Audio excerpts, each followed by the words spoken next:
آج تیسرا جمعہ ہے. ہم نے ایک آیت کریمہ پہ تھوڑی سی بات شروع کی تھی، تو اسی حوالے سے پچھلے 2 جمعے بھی گزارش کیے تھے. آج اس آیت کے مفہوم کو سمیٹنے کی کوشش کروں گا. میں نے آیت جو پہلے پڑھی تھی، النبی اولا بالمؤمنین من انفسہم وازواجہ امہاتہم، کہ اس آیت میں رب کائنات نے مومن کی 2 نشانیاں بیان کی ہیں. کہ مومن کون ہے؟ فرمایا بندہ مومن وہ ہے کہ جو میرے نبی کو اپنی جانوں سے بھی زیادہ قریب سمجھتا ہے، اور جو میرے نبی کی گھر والیاں ہیں انہیں اپنی ماں سمجھتا ہے. اس حوالے سے ہم نے مسئلہ حاضر ناظر کا جو ہمارا موقف ہے وہ بھی آپ حضرات کے سامنے رکھا تھا، کہ ہم کہتے ہیں کہ نبی علیہ الصلوۃ والسلام اپنے روضہ اقدس کے اندر زندہ ہیں، اور رب کی عطا سے جس وقت جہاں بھی جانا چاہے جا سکتے ہیں. ہمارا یہ نظریہ ہے. دوسری اس آیت کا ایک مفہوم یہ بھی بنتا ہے کہ انسان کے لیے انسان کامل مومن تب بنتا ہے کہ جب انسان کا یہ ایمان ہو کہ سب سے زیادہ جو قریب ہے، سب سے زیادہ جو لازمی چیز ہے وہ ہے نبی علیہ الصلوۃ والسلام کی ذات. کہ جان سے بھی زیادہ قریب کا معنی کیا بنے گا؟ ایک معنی یہ بنے گا کہ آپ حاضر و ناظر ہیں. دوسرا معنی اس کا یہ بنے گا کہ جان جاتی ہے تو چلی جائے لیکن ذات مصطفیٰ پہ کوئی بات نہیں آنی چاہیے، کوئی حرف نہیں آنا چاہیے. اور دوسری یہ ایک مومن کی نشانی ہے کہ جو میرے نبی کی گھر والیاں ہیں انہیں ماں کا درجہ دیتا ہے. اور میں اکثر کہتا ہوں کہ ہم نے ہوش سنبھالا، ہم نے دیکھا کہ ایک عورت ہماری پرورش کر رہی ہے بے لوث، اور جب ہم نے بولنا شروع کیا تو اس نے ہمیں سکھایا کہ مجھے امی بولو، ماں بولو. باقیوں نے ہمیں بتایا کہ بیٹا یہ تمہاری ماں ہے. یہ ماں کیسے بنی ہے؟ دو خاندان ملے ہیں، وہاں نکاح پڑھا گیا ہے، پھر اس کے بدن میں ہماری پرورش ہوئی ہے، اس نے پھر ہمیں گود میں پرورش ہماری کی ہے، اور اب ضابطۂ دنیا کے مطابق وہ ہماری ماں ہے۔ لیکن ایک ایسی ماں بھی ہے، یہ ماں اس کا بڑا مقام و مرتبہ ہے کہ جس نے ہمیں جنم دیا، جس نے ہماری پرورش کی، لیکن ایک ماں وہ بھی ہے کہ جس کے بارے میں قرآن یہ کہتا ہے کہ یہ تمہاری مائیں ہیں۔ اور وہ کون ہے؟ وہ فرمایا وہ انبیاء، نبی جو تمہارا ہے اس کی جو گھر والیاں ہیں وہ تمہاری مائیں ہیں۔ میں اکثر کہتا ہوں اپنے لیکچر وغیرہ میں کہ جس چیز کی نسبت مصطفیٰ کریم علیہ الصلوۃ والسلام کی ذات کے ساتھ ہو گئی، وہ چیز بھی عرفہ والا ہو گئی، اس چیز کا مقام و مرتبہ بھی بہت زیادہ بلند ہو گیا۔ اس لیے تو فرمایا رب کائنات نے قرآن کے اندر یا نساء النبی لستن کاحد من النساء، کہ اے نبی کی گھر والیو، لستن کاحد من النساء، کہ تم عام عورتوں کی طرح نہیں ہو، عام عورتوں کی طرح نہیں ہو۔ وجہ کیا ہے کہ تمہاری نسبت محمد مصطفیٰ علیہ تحیت و ثنا سے ہو گئی ہے، اور جب تمہاری نسبت محمد مصطفیٰ علیہ تحیت و ثنا سے ہو گئی ہے، تم دنیا کی عورتوں سے افضل و اعلیٰ ہو گئی۔ اب دنیا کی کوئی عورت، چاہے عالمہ ہو، چاہے فاضلہ ہو، چاہے ولیہ ہو، چاہے جو بھی ہو، چاہے دنیا کی بادشاہ اور ملکہ ہی کیوں نہ ہو، تم ان سے بلند و برتر ہو، وہ تمہارے مقام کو نہیں پہنچ سکتی، کیونکہ تمہارا تعلق، تمہاری نسبت میرے حبیب سے ہو گئی ہے، اور جس جس چیز کی نسبت میرے مصطفیٰ سے ہوتی ہے وہ چیز عرف والا ہو جاتی ہے۔ پھر رب کائنات نے انبیاء کی ہر نسبت کو ایک مقام و مرتبہ دیا ہے۔ پھر نبی کی جو گھر والیاں ہیں، محدثین کرام فرماتے ہیں کہ جس عورت کا بدن حضرت امام حسن سے مس ہو گیا، یعنی جو آپ کی زوجہ بن گئی، اس پہ جہنم کی آگ حرام ہے۔ یہ محدثین کا قول ہے، قابل توجہ بات، کہ جس کا جسم حضرت امام حسن رضی اللہ تعالیٰ عنہ سے مس ہو گیا، اس پہ جہنم کی آگ حرام ہو گئی کہ اس پہ جنت واجب ہو گئی۔ اب جس کی وجہ سے امام حسن کو مقام و مرتبہ مل رہا ہے، جس کی وجہ سے امام حسن کا آج تک نام زندہ ہے، وہ فاطمہ الزہرا، اور پھر فاطمہ الزہرا لختے جگر ہے میرے مصطفیٰ کی۔ ارے جب یہ نواسے کا مقام ہے تو نانے کا مقام کیا ہوگا، کہ جس کی وجہ سے نواسے کو یہ عظمتیں ملی ہیں، یہ رفعتیں ملی ہیں، یہ دنیا اور آخرت میں مقام ملا ہے، وہ فاطمہ الزہرا کہ جس کو سرکار نے خاتون جنت بنایا ہے، جنت کی عورتوں کا سردار بنایا ہے، کیونکہ میرے مصطفیٰ کی جو جگر ہے، جو میرے مصطفیٰ کی جگر پارا ہے۔ ارے جب یہ اولاد کا مقام ہے، پھر اس باپ کا مقام کتنا ہے کہ جس کی نسبت سے امام حسن کی زوجیت میں آنے والی عورت پہ جنت واجب ہو گئی اور جہنم حرام ہو گئی۔ ارے جس کی نسبت سے امام حسن کو یہ مقام ملا ہے، پھر اس مصطفیٰ کی زوجیت میں جو عورت آئے گی اس کا مقام کتنا ہوگا۔ یا نساء النبی لستن کاحد من النساء، اے نبی کی گھر والیو، تم عام عورتوں کی طرح نہیں ہو، بلکہ رب کائنات نے تمہیں ایک مقام اور مرتبہ عطا فرمایا۔ پھر عزیزان محترم، ہم تو وہ ہیں، میں اکثر پہلے بھی آپ سے گزارش کرتا رہتا ہوں کہ ہم گھر والوں کا بھی احترام کرتے ہیں اور دار والوں کا بھی احترام کرتے ہیں۔ جو نبی کی اولاد ہے ہمارے سروں کا تاج ہے، اور جو نبی کے صحابہ ہیں جنہوں نے نبی علیہ الصلوۃ والسلام کی زیارت کی ہے، نبی علیہ السلام کی صحبت و سنگت کو پایا ہے، پھر اسلام قبول کیا ہے، ہم ان کو بھی سلام کرتے ہیں۔ پھر ازواج مطہرات، بعض مفسرین کرام تو فرماتے ہیں کہ یہ جو انما یرید اللہ لیذھب عنکم الرجس اہل البیت، یہ جو آیات کریمہ ہے، اس آیات کریمہ کے اندر ازواج مطہرات بھی آ جاتی ہیں، کیونکہ عام جو مشہور مقولہ ہے کہ گھر والوں سے مراد ہمیشہ ازواج مطہرات کو لیا جاتا ہے، تو اگر اس قول پہ عمل کیا جائے تو رب کائنات نے نبی علیہ السلام کی گھر والیوں سے بھی خلاف اولا، میں نے یہاں نجس کا معنی پلید کبھی نہیں کیا، میرا اپنا ایک مزاج ہے، خلاف اولا، کیونکہ جو چیز میرے رب نے مصطفیٰ کے لیے چنی ہے اس کے اندر کبھی نجس آ ہی نہیں سکتا۔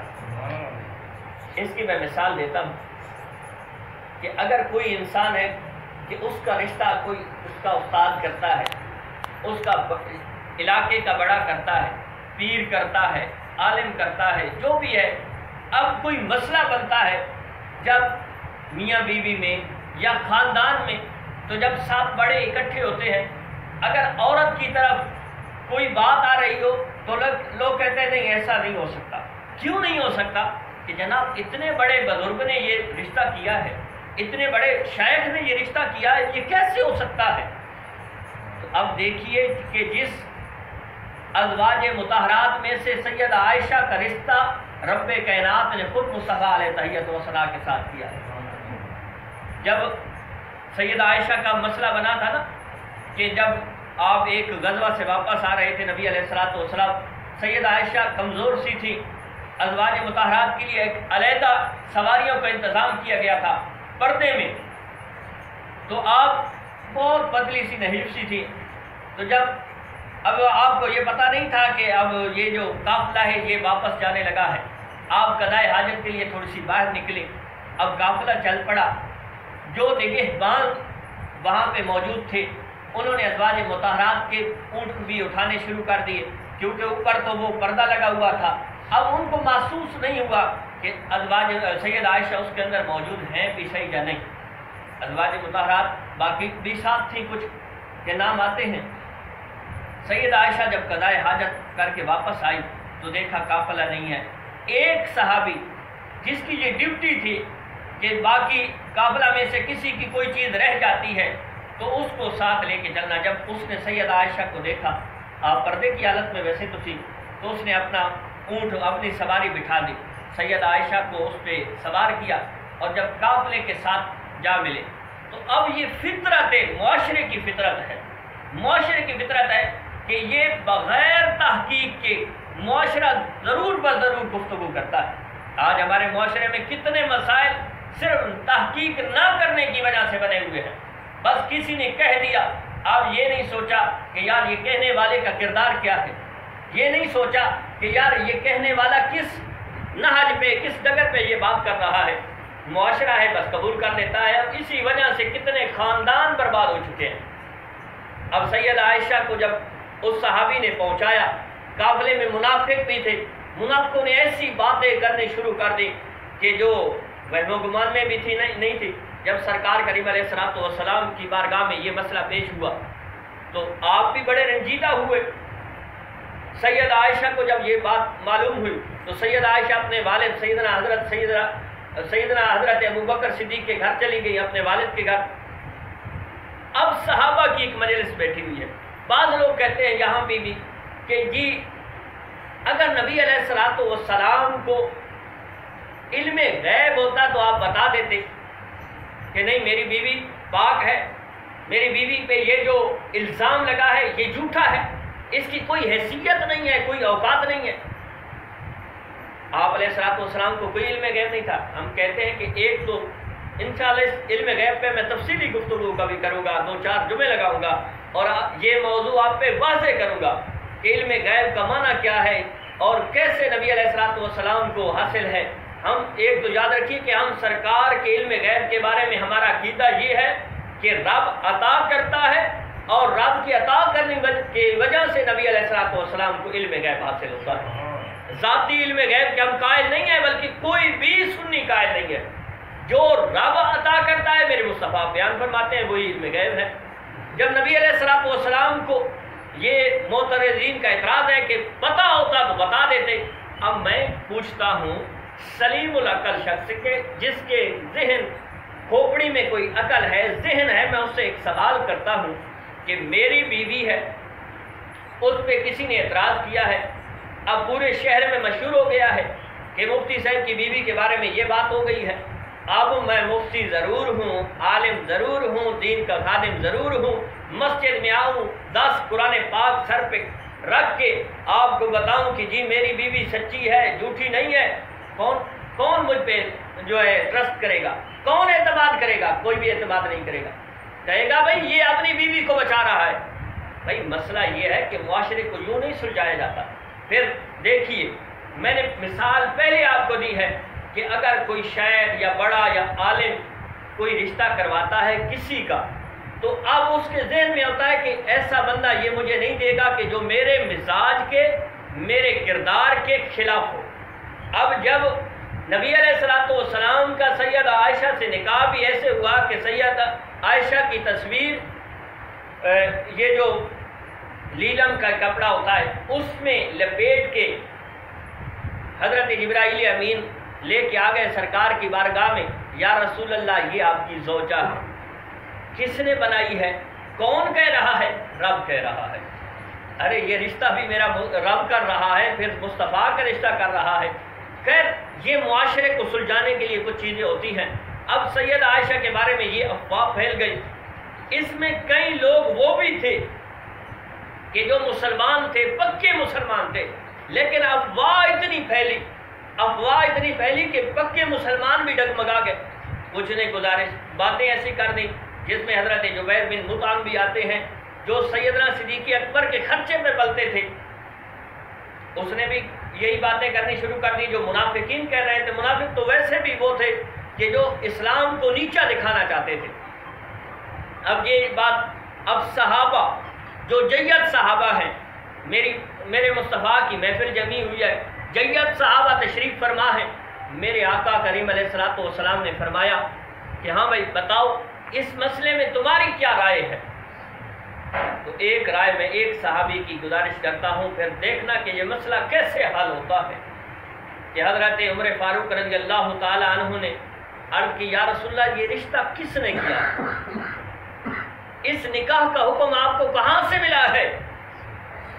تو آپ علیہ السلام نے فرمایا کہ مجھے حکم تو میرے رب نے دیا ہے۔ پھر حضرت عمر فاروق فرماتے ہیں کہ آپ کا رب آپ کے لیے ایسی چیز کو کیسے پسند کر سکتا ہے جس کے بارے میں نجس جملے بولے جائیں، یا جو چیز نجس ہو وہ آپ کے لیے کیسے میرا رب پسند کر سکتا ہے؟ اور محدثین کرام فرماتے ہیں کہ وہاں حضرت عثمان غنی نے جو جملہ ارشاد فرمایا قابل توجہ ہے کہ آپ رضی اللہ تعالیٰ عنہ فرماتے ہیں کہ یا رسول اللہ جب آپ کا رب آپ کے جسم پہ پہنے ہوئے کپڑوں پہ مکھی نہیں بیٹھنے دیتا، وہ آپ کے لیے ایسی عورت کو کیسے پسند کرے گا جس کے بارے میں زنا کی تہمت لگائی جائی ہوگی؟ اور پھر دیکھیے قربان جب مصطفیٰ کریم علیہ السلام کی ذات پہ کہ جس چیز کی نسبت میرے مصطفیٰ سے ہو گئی وہ چیز بلند و برتر ہو گئی، کہ جب اعتراض پہلے اگر آپ باقی نبیوں کی سیرت کو پڑھیں تو جب بھی ان پہ اعتراض ہوتا وہ خود جواب دیتے اور خود ایسی گواہیاں دیتے کہ لوگوں کے ذہنوں سے اعتراض ختم ہو جاتے، یا کوئی ایسا معجزہ ظاہر کرتے کہ جس کی وجہ سے لوگوں کے ذہنوں سے وہ مسئلہ نکل جاتا۔ کبھی چھوٹا بچہ جس کو انسان سوچ ہی نہیں سکتا کہ یہ گفتگو کر سکتا ہے، اس سے اس کی گواہی دلوائی جاتی، یا پتھر جو بے جان چیز ہے، بے جان چیز سے ان انبیاء کی صفائی دلوائی جاتی، ان کے بارے میں گواہی دلوائی جاتی، یعنی ایسے معجزے کا اظہار کروایا جاتا۔ لیکن قربان جاؤں ذات مصطفیٰ علیہ تحیت و ثنا پہ کہ جو اعتراض ہوتے گئے میرے مصطفیٰ نے خود جواب نہیں دیا، صحابہ نے جواب نہیں دیا، ارے چھوٹے بچوں سے گواہی نہیں دلوائی گئی، لیکن جب بھی اعتراض ہوا رب کائنات نے خود جواب ارشاد فرمایا. سبحان اللہ تو کہہ دیں. میری باتوں کی سمجھ تو آ رہی ہے نا کہ جب بھی اعتراض ہوا جواب میرے رب نے خود ارشاد فرمایا. اب یہ اعتراض ہوا، افواہ پھیل گئی، اب اس کا جواب کیسے ہوا؟ رب کائنات نے سورہ نور کی 18 آیتیں سیدہ عائشہ صدیقہ رضی اللہ تعالیٰ عنہ کی پاکی میں ارشاد فرما دی. 18 آیتیں، اور دنیا کی ایک واحد ایسی عورت ہے کہ جس کی پاکی کوئی عام بندہ نہیں بیان کر رہا بلکہ رب کا قرآن بیان فرما رہا ہے. اور یہ مسئلہ آج سے 15 صدیاں پہلے ہوا تھا، لیکن 15 صدیاں ہو گئی ہیں. قرآن گواہی دے رہا ہے کہ سیدہ عائشہ پاک تھیں، پاک ہے اور پاک رہے گی. یہ سیدہ عائشہ کا کردار ہے کیونکہ اس کی نسبت جو میرے مصطفیٰ سے ہوئی ہے. جس چیز کی بھی نسبت میرے مصطفیٰ سے ہوئی پھر رب کائنات نے اس کو عرف و والا بنا دیا. پھر خاتون جنت سید عائشہ صدیقہ رضی اللہ تعالی عنہ جو ایک عالمہ فاضلہ تھی، عام عورت بھی نہیں، بلکہ میں نے پڑھا ہے کہ سیدنا حضرت عمر فاروق رضی اللہ تعالیٰ عنہ کے زمانے تک سیدہ عائشہ فتویٰ دیتی رہی. آپ اتنی بڑی عالمہ فاضلہ تھی کہ کبھی کبھی صحابہ کا کسی مسئلے میں اگر اختلاف ہو جاتا، کسی مسئلے میں اختلاف ہو جاتا تو جو مسئلہ سیدہ عائشہ بتاتی اسی مسئلے پہ عمل کیا جاتا، اسی مسئلے کو حل سمجھا جاتا، اسی مسئلے پہ سب کے سب خاموش ہو جاتے کہ بس سیدہ عائشہ نے جو ارشاد فرما دیا ہے. کیوں؟ کہ میرے مصطفیٰ نے جو فرمایا ہے خذوا دینکم من حمیرہ، کہ دین حضرت حمیرہ سے لو. حضرت حمیرہ سرکار نے علیہ السلام نے سیدہ عائشہ کا لقب رکھا تھا. اچھا، ایک اعتراف تو یہ اپنے لوگ کرتے ہیں نعوذ باللہ من ذالک، جو کلمہ بھی پڑھتے ہیں، جو اپنے آپ کو مسلمان بھی کہتے ہیں اور اپنے آپ کو امتی بھی کہتے ہیں، پھر نعوذ باللہ من ذالک ازواج مطہرات کے بارے میں طرح طرح کے جملے بھی کہتے ہیں. ایسا بندہ مومن ہو سکتا ہے؟ نہیں، کبھی بھی مومن نہیں ہو سکتا. مومن کی نشانیاں دو ہیں، اپنی جان سے زیادہ قریب میرے مصطفیٰ کو جانے گا، اور جو مصطفیٰ کی گھر والیاں ہیں جن کے بارے میں قرآن نے نص ارشاد فرمائی ہے کہ یہ عام عورتوں کی طرح نہیں ہیں، یہ بلکہ عام عورتوں سے بلند ہیں، ان ازواج مطہرات کو اپنی ماں سمجھے گا. پھر اس سے بڑا بے غیرت کون ہو سکتا ہے کہ جو اپنی ماں کے بارے میں بکواس کرتا پھرے؟ آج کا چوڑا چماڑ اور بھنگی بندہ کوئی بکواس کرے ازواج مطہرات پہ، خیر اللہ رب العزت ایسے گناہ سے معافی عطا فرمائے. جو بکواس کرنے والے ہیں اللہ تعالیٰ ان سے بچائے. ایک آخری بات جو غیر مسلموں کی طرف سے اعتراض ہوتا ہے، کل بھی مجھے ایک صاحب نے کال بلکہ میرے پاس آیا اور مجھے بتایا کہ عیسائی کہتے ہیں، باقی بھی غیر مسلم، یہ انٹرنیشنل لیول کا ایک سوال ہے کہ جی دیکھیں کہ نبی علیہ السلام کی شریعت میں 4 شادیاں جائز ہیں، اور پھر نبی علیہ السلام نے بھی خود 11 شادیاں فرمائی ہیں. آپ علیہ السلام کے بارے میں یہ طرح طرح کے اعتراض کرتے ہیں، اور جس کی وجہ سے غازی علم دین شہید نے اس لعین راجپال کو مارا تھا، اس کی وجہ بھی یہی تھی. اس نے جو کتاب لکھی تھی وہ نبی علیہ السلام کی شادیوں کے حوالے سے تھی کہ آپ علیہ السلام نے اتنی شادیاں کیوں کی ہیں. تو یاد رکھو، ایک بات تو یہ ہے کہ نبی علیہ السلام کو رب کائنات نے شریعت کا اختیار دیا ہے، شریعت کا اختیار دیا ہے.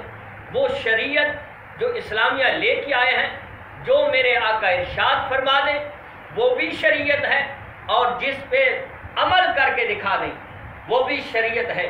لیکن راجے قول وہ ہوتا ہے جو اپنے منہ سے ارشاد فرماتے ہیں. اب نبی علیہ السلام نے فرمایا کہ مجھے 40 جنتی مردوں جتنی طاقت عطا کی گئی ہے. 40 جنتی مرد، 40 جنتی مرد. اب ایک جنتی مرد کی طاقت کیا ہے کہ دنیا کے جو اچھے پہلوان ہیں، جن کے اندر صحیح طاقت ہے، جو صحیح روب اور دبدبہ رکھنے والے ہیں، ہر لحاظ سے جو صحت مند ہیں اور طاقتور ہیں، دنیا کے 100 مرد اکٹھے کیا جائیں جنت کا ایک مرد کا بھی مقابلہ نہیں کر سکتے. اور محدثین کرام لکھتے ہیں لیکن پھر بھی اس کی مثال یوں دی جاتی ہے کہ جنت کا ایک مرد دنیا کے 100 مردوں جتنا ہوتا ہے. دنیا کے 100 مردوں جتنا ہوتا ہے. پھر نبی علیہ الصلوۃ والسلام نے فرمایا کہ مجھے جنت کے 40 مردوں جتنی، طبرانی کی حدیث ہے.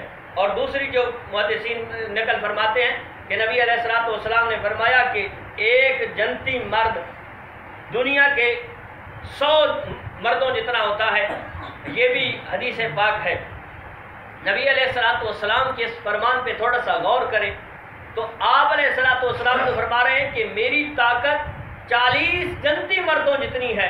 اب دنیا کے مردوں پہ اگر اس کو قیاس کیا جائے تو 4000 مردوں جتنی آپ کے اندر طاقت ہے.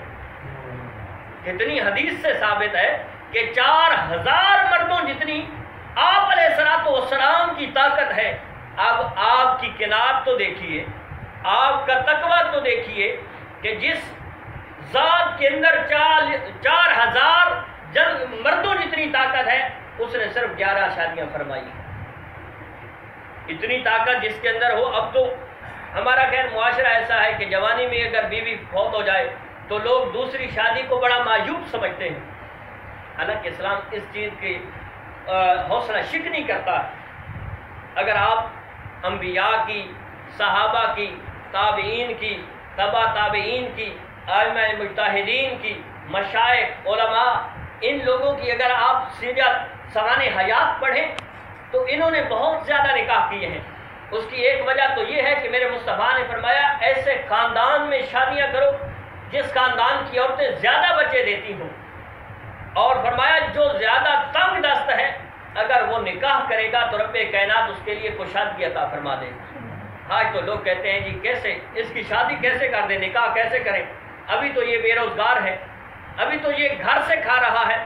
بھائی رزق کا ذمہ میرے رب نے لیا ہے. وہ ایک میں نے روایت پڑھی تھی کہ ایک بندہ حاضر ہوا، عرض کی حضور میں تنگ دست ہوں، فرمایا شادی کر لیں. کچھ عرصے کے بعد پھر حاضر ہوا، حضور پھر بھی تنگ دستی نہیں گئی، فرمایا دوسری شادی کر لیں. اسی طرح 4 مرتبہ جب وہ حاضر ہوا، چوتھی مرتبہ پھر نبی علیہ الصلوۃ والسلام نے فرمایا پھر شادی کر لیں. اب 4 شادیاں ہو گئی. آیا تھا وہ دعا کروانے کہ تنگ دستی دور ہو جائے، لیکن نبی علیہ الصلوۃ والسلام آگے سے حکم ارشاد فرما رہے ہیں کہ شادیاں کر لیں. اب سوچنا عقل تو یہ کہتی ہے کہ اسے کہنا چاہیے نا حضور اپنے کھانے کے لیے ہے نہیں، پھر شادی کر لوں. پھر فطرت انسان ہے شادی کرے گا تو اولاد تو ہوگی. آج تو ہمارے ہاں نعرہ لگایا جاتا ہے بچے 2 ہی اچھے. حالانکہ مصطفیٰ نے فرمایا ہے کہ اس خاندان میں شادیاں کرو جس خاندان کی عورتیں زیادہ بچے دیتی ہوں. آج تو ہم ٹونے ٹباڑے اور دوائیوں سے بچوں کو روکتے ہیں. اللہ رب العزت ویسے قرآن کی نص بھی ہے یا ایھا الذین آمنوا لا تقتلوا اولادکم خشیۃ من املاق، کہ رزق کی وجہ سے اپنی اولادوں کو قتل نہ کرو. اس وجہ سے اس کا یہ معنی بھی ہے کہ بچے اس لیے بندہ پیدا کرنا چھوڑ دے، یہ بچوں کی منصوبہ بندی کرا دے کہ جی زیادہ ہو جائیں گے تو کھائیں گے کہاں سے. قرآن کی نص کا انکار آ رہا ہے کہ جو بندہ اس لیے بچے پیدا نہیں کر رہا کہ جی اس کو کھلائیں گے کیسے، اس کو پہنائیں گے کیسے، اس کو گھر کیسے دیں گے. قرآن کی نص ہے یا ایھا الذین آمنوا لا تقتلوا اولادکم خشیۃ من املاق، املاق کی وجہ سے اپنی اولادوں کو قتل نہ کرو. یعنی اس وجہ اس سوچ سے منصوبہ بندی کی طرف نہ جاؤ. کچھ جائز معاملات ہیں جس کی وجہ سے منصوبہ بندی کی اجازت ہے، لیکن صرف رزق کی وجہ سے، رہائش کی وجہ سے یا لباس کی وجہ سے اولاد پیدا کرنا چھوڑ دینا یہ قرآن کی نص کا انکار ہے. خیر وہ صحابی جو آیا 4 مرتبہ، اب 5ویں مرتبہ جب حاضر خدمت ہوا، عرض کی بندہ نواز میرے رب نے اتنا عطا کیا ہے کہ میں مطمئن ہو گیا ہوں کہ جو تنگ دستی دور کروانے آیا تھا. تو دوستو محدثین کرام اس کا جواب یہ دیتے ہیں کہ جس بندے کے اندر، جس ذات کے اندر 4000 مردوں جتنی طاقت ہو، وہ بندہ اگر صرف 11 شادیاں کرے تو یہ تو اس کی قناعت ہے نا، یہ تو اس کا گزارا ہے، یہ تو اس کی قناعت ہے، یہ تو میرے مصطفیٰ کی قناعت ہے۔ اور پھر میرے مصطفیٰ نے سوائے سیدہ عائشہ کے کوئی بھی کسی کنواری عورت سے شادی نہیں کی، سوائے سیدہ عائشہ کے۔ اور جہاں بھی میرے آقا نے شادی کی، پھر لوگوں نے، پھر چشم دنیا نے دیکھا کہ وہ خاندان جوک در جوک اسلام کے اندر داخل ہونا شروع ہو گیا۔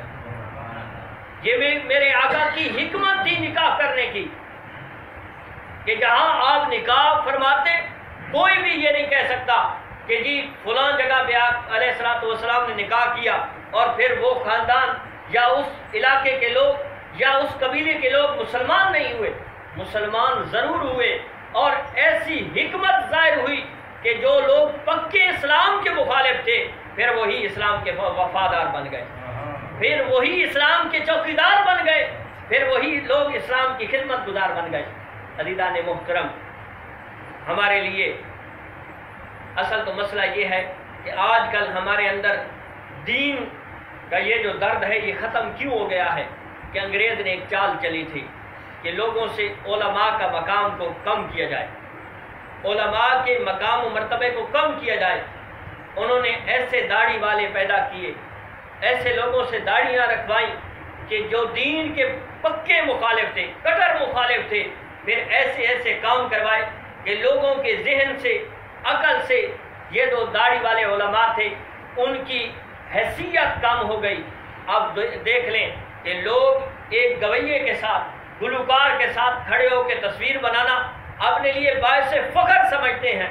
اور آج کل یہ جو سوشل میڈیا چل رہا ہے جو سرے سے بکواس ہے، میں اب سے کئی مرتبہ کہہ چکا ہوں کہ ایسی ایسی اب قرآن تو یہ بنا نہیں سکتے، حدیثیں بخاری کی طرف منسوب کر کے سوشل میڈیا پہ آ رہی ہوتی ہیں کہ بخاری کے اندر یہ حدیث ہے، حالانکہ نبی علیہ الصلوۃ والسلام نے فرمایا کہ جو میری طرف ایسی بات منسوب کرتا ہے جو میں نے نہیں کی، وہ میری طرف منسوب کر کے لوگوں کو بتاتا ہے، اس پہ جہنم واجب ہو گئی، اس کا ٹھکانہ جہنم ہے۔ آج اس سوشل میڈیا نے ہمیں برباد کر کے رکھ دیا۔ آج لوگ یہ نہیں دیکھتے کہ اگلی ذات کون سی ہے۔ آج اس سوشل میڈیا پہ نبی علیہ الصلوۃ والسلام کی ذات تک لوگ تار و تشنیع کر رہے ہیں، سوشل میڈیا پہ دیکھیں۔ اور پھر اس کے پیچھے لوگ کون ہیں؟ کچھ تو وہ ہیں کہ جن کے پاس علم کی کمی ہے، جن کے پاس عقل کی کمی ہے، جو بس وہ پنجابی کا ایک مقولہ ہے نا کہ تھوڑے پانی والا گھڑا زیادہ ہی اچھلتا، اسی طرح کی بات ہے کہ بعض ایسے لوگ ہیں کہ جن کے پاس علم نہیں ہے لیکن سمجھتے ہیں کہ ہم بڑے دین کے خدمت گزار ہیں، دین کے بہت وفادار ہیں اور دین کا درد رکھنے والے ہیں، دین کا علم رکھنے والے ہیں۔ سوشل میڈیا پہ ایسی ایسی گفتگو کر رہے ہیں، میں آپ کو بتاؤں آپ کے اوسان خطا ہو جائیں گے، آپ حیران ہو جائیں گے۔ نعوذ باللہ من ذالک، ایک دن یہ سوشل میڈیا پہ آیا ہوا تھا کہ اگر اس زمانے میں نبوت ملنی ہوتی تو نعوذ باللہ من ذالک نقل کفر نباشت کہ نعوذ باللہ من ذالک اگر اس زمانے میں کسی کو نبوت ملنی ہوتی تو مولوی فضل الرحمان کو نبوت ملتی۔ ایسی ایسی گستاخانہ جملے۔ اسی طرح کا یہی جملہ عمران خان کے حوالے سے بھی آیا ہوا تھا۔ آج یہ میرا موضوع اصل یہ سوشل میڈیا نوجوان نسل سے شروع ہوا تھا کہ یہ یا تو نبی علیہ الصلوۃ والسلام کی حاضر ناظر ہونے کا انکار کیا جا رہا ہے، یا نبی علیہ الصلوۃ والسلام کی ذات پہ ذات اور ناموس کے لیے پہرہ دار جو بنے ہوئے ہیں، جو نبی علیہ الصلوۃ والسلام کی ناموس کے لیے اپنا سب کچھ قربان کر رہے ہیں، ان پہ تان و تشنیع کی جا رہی ہے۔ جو سرکار کریم علیہ الصلوۃ والسلام کے صحابہ پہ بکواس کیے جا رہے ہیں، یا نبی علیہ الصلوۃ والسلام کے ازواج مطہرات پہ بکواس کیے جا رہے ہیں۔ تو عزیزان محترم، خدا را دین کو سیکھیے، اور کن سے سیکھیے؟ اس سوشل میڈیا سے آپ کو دین آپ نہیں سیکھ سکتے، یا ٹی وی ٹیلی ویژن VCR سیڈیوں سے آپ نہیں سیکھ سکتے کہ کسی کو آپ نے سنا بس یہی آپ کے ذہن کے اندر آ گیا کہ بس یہ بات میں نے سنی ہے، اب میں اس حوالے سے بڑا عالم بن گیا ہوں۔ اگر دین سیکھنا ہے تو علماء کی خدمت میں آؤ۔ یہ بات میں کئی مرتبہ کر چکا ہوں کہ رب کے فضل سے 13 یا 14 سال ہم نے دین پڑھا ہے، لیکن آج بھی اکیلے میں جب کتابوں کے سامنے ہم بیٹھتے ہیں تو ذہن کے اندر یہ سوال اٹھتا ہے کہ ابھی ہم دین کی الف تک بھی نہیں پہنچ سکے. 14 سال پڑھنے کے باوجود بندہ یہی سوچتا ہے کہ ابھی دین کی الف تک نہیں پہنچ سکتے. اور جس نے دین کے لیے وقت بھی کچھ نہ کیا ہو، جو دین پڑھنے بھی نہ گیا ہو، بس سوشل میڈیا سے کچھ سنا، سنایا، پڑھا اور پھر اپنے آپ کو عالم کل کہنا شروع کر دیا، پھر ایسی ہستیوں کے بارے میں گفتگو کرنی شروع کر دی. الامان والحفیظ. اللہ رب العزت ہم سب کو کما حق ہو دین سیکھنے کی توفیق عطا فرمائے. وآخر دعوانا الحمدللہ رب العالمین.